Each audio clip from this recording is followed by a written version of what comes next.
Samantala, nakiisa po si Pangulong Ferdinand Marcos Jr. sa paggunita ng Araw ng Kagitingan ngayong April 9 bilang pagkilala sa tapang at sakripisyo ng mga Pilipinong lumaban para sa kalayaan. Kasalukuyang pinangunahan ni Marcos Jr. ang paggunita sa ika-84 na anibersaryo ng Araw ng Kagitingan sa pamamagitan ng pag-alay ng bulaklak sa dambana ng Kagitingan na matatagpuan sa Mount Samat ngayong umaga. May temang Giting ng Bayani, Pamanas sa Salinlahi.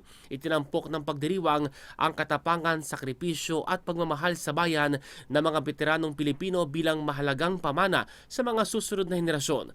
Ayon po sa Pangulo, ang kabayanihan ng mga bayani sa Bataan at Corregidor ay palalapot ang diwa ng Kagitingan ay nananatili sa bawat Pilipino sa pagsilbi sa kapwa, sa pagpili ng tamang landas sa buhay at paninindigan sa tama.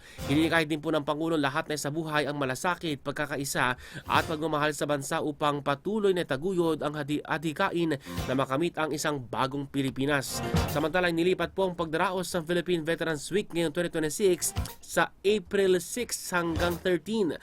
Mula po sa karaniwang petsa nitong April 5 hanggang 11, layo nitong mas mapalawak ang partisipasyon ng publiko sa pamamagitan ng iba't ibang aktibidad gaya po ng seremonya, programang pang-edukasyon at mga gawain pang komunidad bilang pagpupugay sa mga bayani ng Pilipinas.